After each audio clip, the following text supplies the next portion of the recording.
کر رہا ہے۔ سب سے پہلا نام جو آتا ہے حضرت مولانا شاہ عبدالعزیز صاحب محدث دہلوی رحمۃ اللہ علیہ۔ انہوں نے سب سے پہلے فتویٰ دیا کہ یہ ملک اب غلام ہو چکا ہے، اس ملک کو آزاد کرنا ہر باشندے پر فرض ہو چکا ہے۔ سب سے پہلے فتویٰ دیا کہ جہاد اب مسلمان پر فرض ہو چکا ہے، اب غلامی کی زندگی بسر نہیں کر سکتے، لہٰذا اس کو آزاد کرایا جائے۔ تو اس کو آزاد کرانے کے اندر اکابر علماء دیوبند اور بڑے بڑے علماء نے بڑی بڑی قربانیاں دی ہیں۔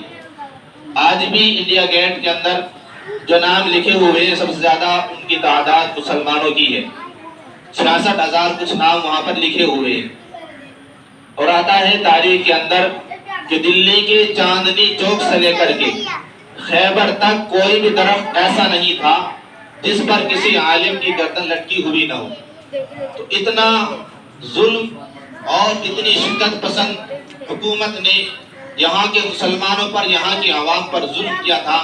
تو جب جا کر کے بڑی قربانی کے بعد یہ ملک آزاد ہوا، حضرت مولانا حسین احمد مدنی نور اللہ انہوں نے کیسی صعوبتیں برداشت کی ہیں، کیسی مشقتیں برداشت کی ہیں۔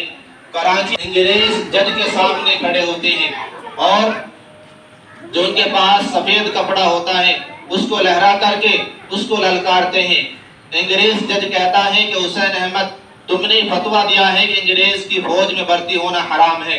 حضرت فرماتے ہیں کہ دیا کیا ہوتا ہے، میں دیتا ہوں اور دیتا رہوں گا جب تک اس جان کے اندر سانس باقی ہے، جب تک جسم کے اندر سانس باقی ہے میں فتویٰ دیتا رہوں گا کہ انگریز تیری فوج میں بھرتی ہونا حرام ہے۔ تو انگریز جج کہتا ہے کہ حسین احمد یہ نہیں جانتا کہ اس کی سزا کیا ہے۔ فرماتے ہیں کہ سزا کیا ہو سکتی ہے، سولی پر لٹکا دیا جائے گا یا تختہ دار پر چڑھا دیا جائے گا یا پھانسی دے دی جائے گی یا مجھے کو کھڑا کر کے گولی مار دی جائے گی، اس کے علاوہ اور کیا ہو سکتا ہے۔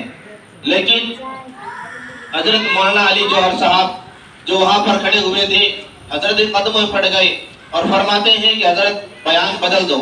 حضرت کہتے ہیں کہ اگر بیان بدلتا ہوں تو ایمان بدل جائے گا، اور سفید کپڑا لہرا کر کہتے ہیں کہ انگریز جب میں دیوبند سے چلا تھا تو کفن کپڑا ساتھ میں لے کر کے آیا تھا۔ انگریز جج کہتا ہے کہ تمہیں کفن نہیں ملتا یہاں۔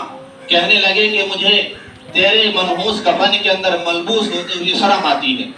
تو یہ ہندوستان بڑی مشقت کے ساتھ، بڑی قربانیوں کے ساتھ، بڑی جستجو کے ساتھ آزاد ہوا ہے، اور اس ملک کو آزاد کرانے کے اندر تمام عوام کا بڑا کردار رہا ہے، مسلمانوں کا اس کے اندر بہت بڑا کردار رہا ہے۔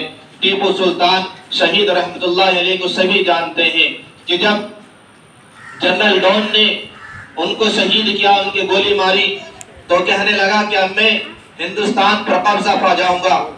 تو حضرت ٹیپو سلطان شہید رحمت اللہ علیہ جو اس وقت حیات تھے کہنے لگے کہ جب تک میں زندہ ہوں تو اس کے اندر قبضہ نہیں پا سکتا۔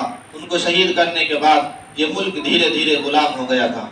تو اس لیے ہم سبھی آج اس آزاد ملک کے اندر آزاد سانس لے رہے ہیں، اپنے مذہب کے اعتبار سے مکمل طریقے سے آزاد ہیں، اپنی جو بھی ہماری مذہبی رسمیں ان سب کرنے کے اندر مکمل آزاد ہیں۔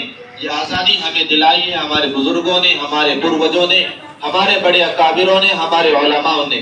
آزادی بہت بڑی نعمت ہوتی ہے، آزادی سے بڑھ کر انسان کے لیے کوئی چیز نہیں ہے۔ جان، مال، عزت، وقار کچھ نہیں ہے جب تک آزادی نہیں ہے۔ اس لیے آزادی بہت بڑی نعمت ہے اللہ تبارک و تعالیٰ کی۔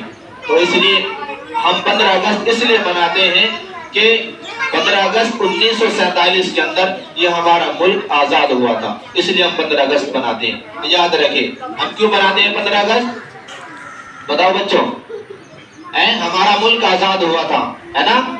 15 اگست کو ہمارا ملک آزاد ہوا تھا، ٹھیک ہے؟